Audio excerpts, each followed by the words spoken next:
History will not remember me kindly. It's a thought that has plagued me for nearly 2 centuries after undergoing surgeries and alterations to prolong my life. Regrets loom in my mind as I stand at the window, looking over the glistening lights of the city far below me. Like myself, the city should have died long ago. Alas, it appears immortality is easier for the individual than the masses. After I saved their lives, the people gave me a title. They called me the revered physician, a man who looked annihilation in the face and laughed. When the apocalypse came for our world, swallowing it in darkness, feasting on countless lives, and sucking the marrow from the very bones of civilization, I challenged its gluttony. I proclaimed for all to hear that death would not claim this city. It and its inhabitants were blessed. I pushed back against the darkness with light, and the city became a beacon in the dark. The masses cheered as the city lights refused to dwindle. Everyone was saved, and I was their hero. But how does that old saying go? Ah, yes. You either die a hero, or live long enough to see yourself become the villain. A bleak sentiment, but not inaccurate. Sighing through my heavy mask, I turn away from the city and toward my instrument of salvation. While the top of my tower might not be the most practical place for an operating theater, the view of the city keeps me motivated. It reminds me of the reason for my actions. Being a savior is not a task for the meek, and the constant realization of how many lives depend on me keeps me from shirking my grim responsibilities. My gloved hands rest on the machine I've spent centuries perfecting. I run my fingers down the length of the metallic claws, then slide them down the brass shaft, following the contours of my machine down to the empty jar with electrodes atop it. Even after all this time, it's still a marvel to behold. Cables run through the stark, industrial limb, plunging through small, drilled holes in the floor. From there, the wires supply power to the mechanical arm. A cascade of different lights reflect off the machine, illuminating it even through the dark lenses of my beak-like mask. Lights shine from the other 3 walls. The dome's shape curves dozens of feet above me, honeycombed with thousands of notches, each holding a jar. But unlike the one in the machine, these jars are filled with brilliant and unique liquids shimmering in 1,000 different colors. It's beautiful despite the cruelty needed to keep the city and its inhabitants alive. No, let me go! The voice cuts into my eardrums despite my mask. The woman's screams are a sharpness that only fear can produce. Turning away from the device, I wheel the gurney in front of it as 2 of my masked donors carry the struggling civilian. The procedure left my assistants as unresponsive as all the others. However, the electrical nodes that start at their skulls and run down their spines supply the stimulation needed for manual labor. The masks block out the blank expressions on my donors' faces. Another necessary cruelty. Please, the woman begs, her tears having no effect on the deaf brutes dragging her toward the table. please let me go. It's all for naught. The donors are now just an extension of my will, controlled by my thoughts, transferred with electrical currents. She might as well beg one of my hands for mercy. And yet, I find myself staring at the young woman as she struggles as the donors lift her. So young, at most 25 years of age. She has a whole life ahead of her. I smother the compassion as the donors slam her onto the operating table. Yes, once I was their hero, their reverend physician. But I haven't been referred to that title in quite some time.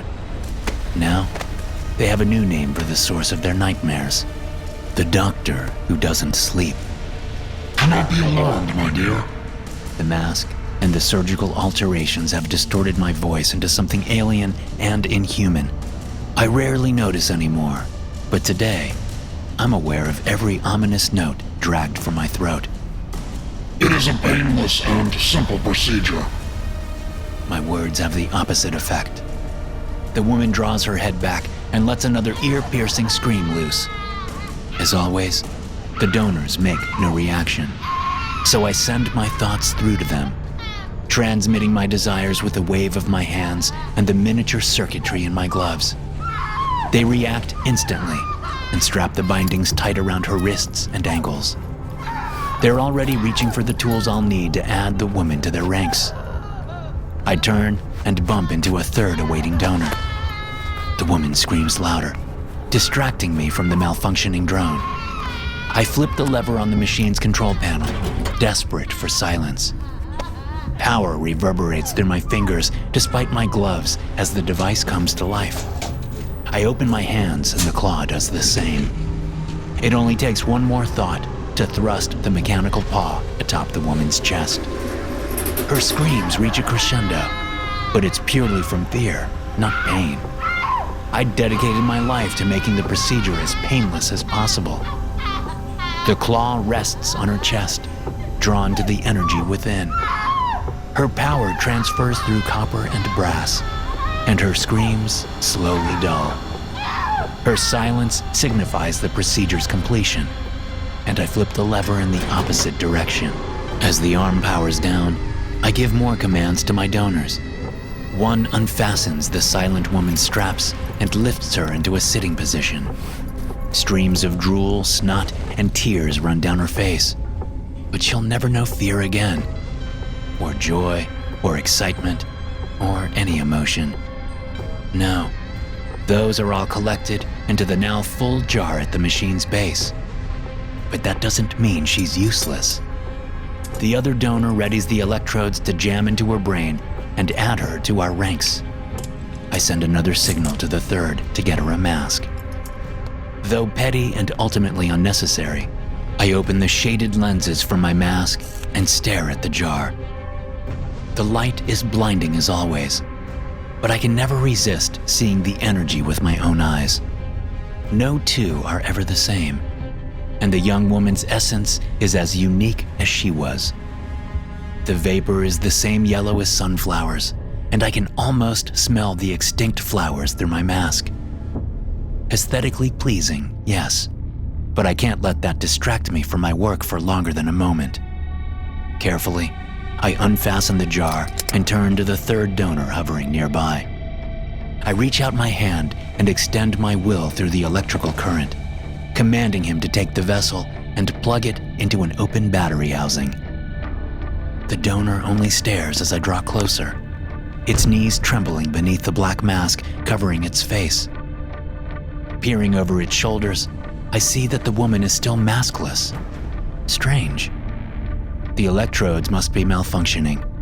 The donor doesn't react to my commands, and its body shakes harder the closer I get.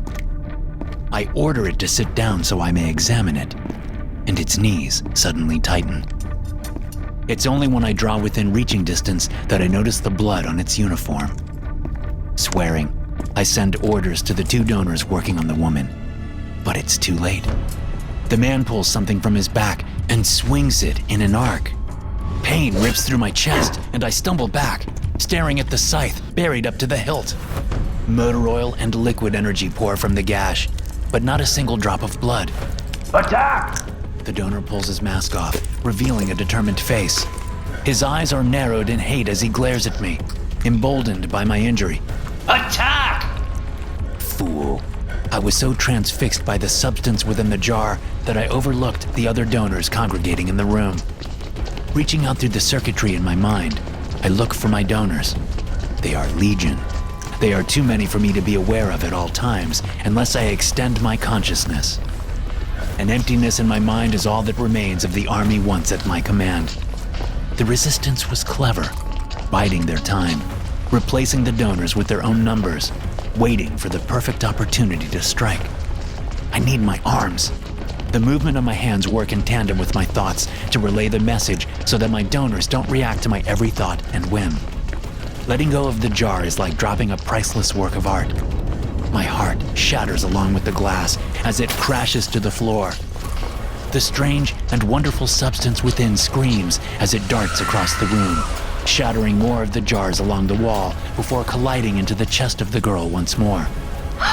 She comes to as several donors stagger. Their essence returned to them as well. A storm of violence and confusion churns around me. I ignore it all and reach for the scythe. I work it free from my chest. Opening my hands, I summon the donors still under my control and give them marching orders. There are too many rebels to be contained, but perhaps some can be spared to compensate for the lost donors. A glare of light interrupts my thoughts. It's not the same as the ones from my jar. This light is guttural and primitive, wavering against the light of my life's work. My eyes widen as I see the bottles with flaming strips of fabric. Stop that! I bellow as loud as my mechanically altered lungs allow and open my hands, my thoughts and words becoming one. My donors silently reply to my command.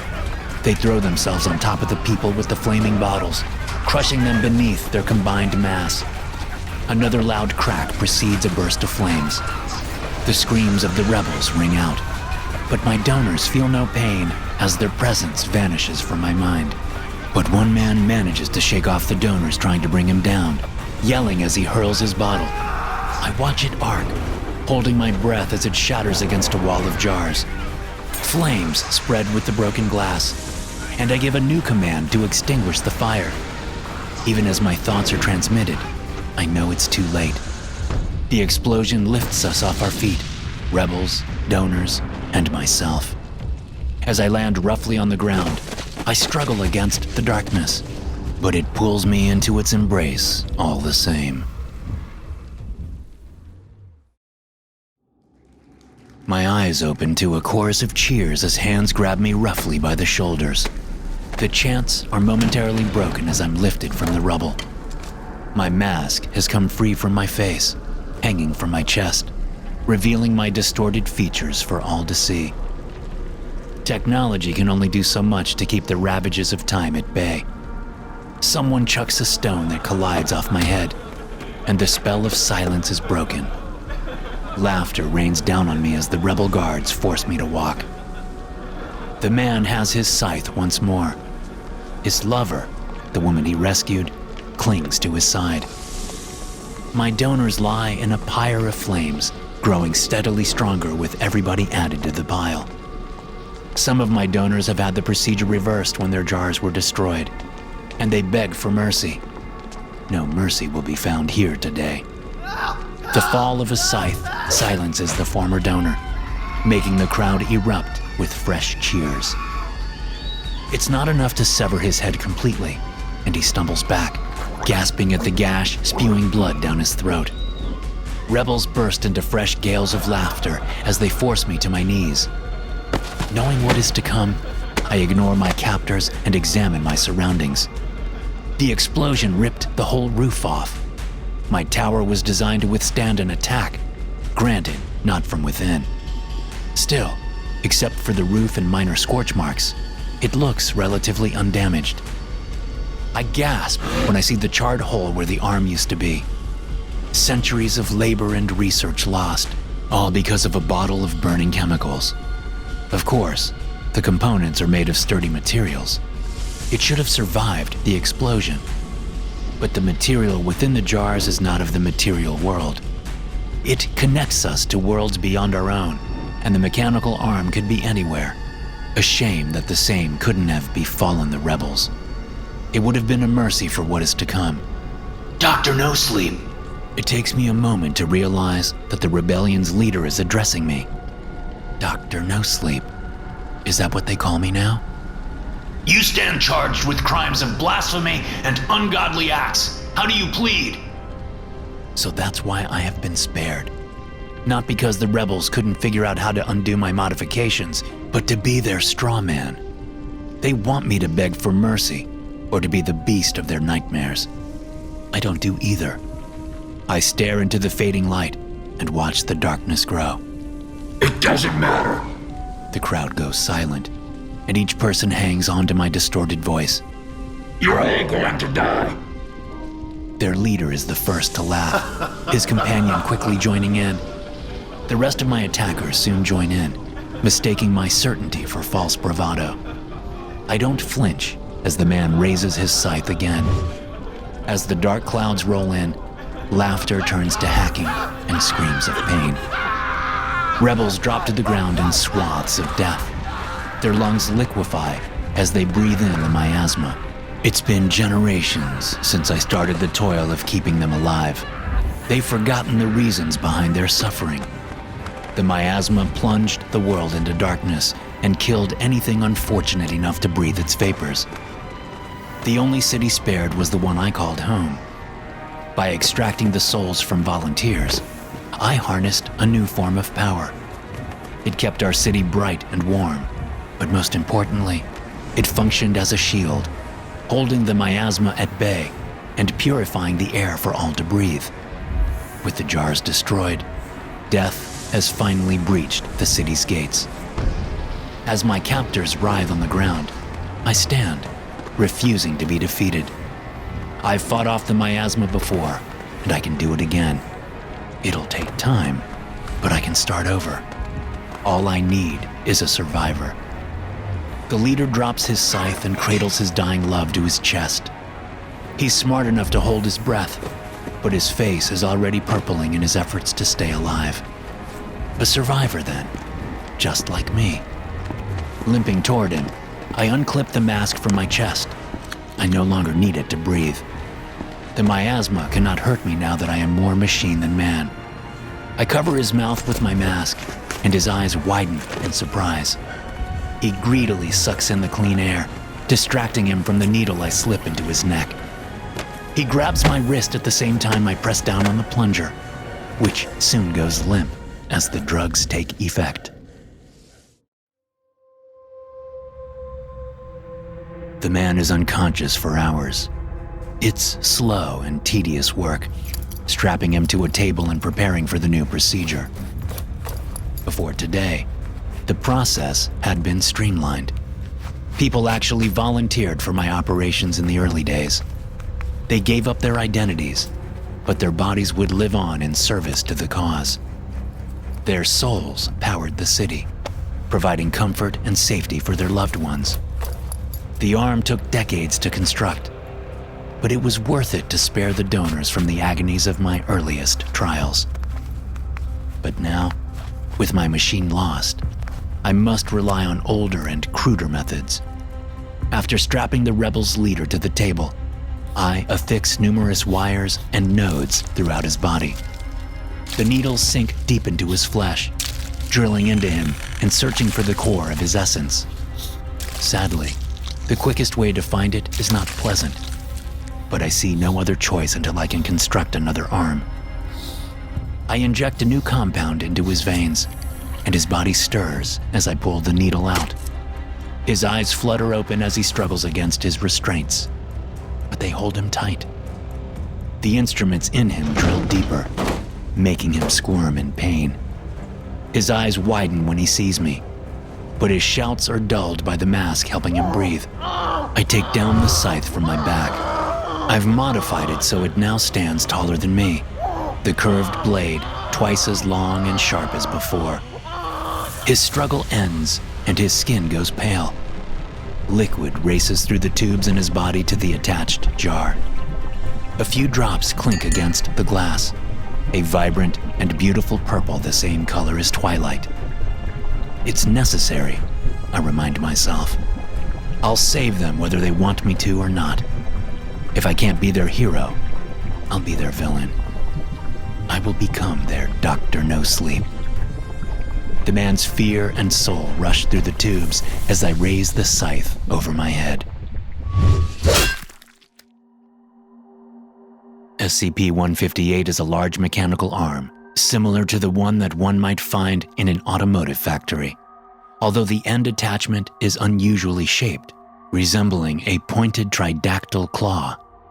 Its optimal placement is to be installed and suspended upside down, its base attached to the ceiling in a room that has been built to accommodate.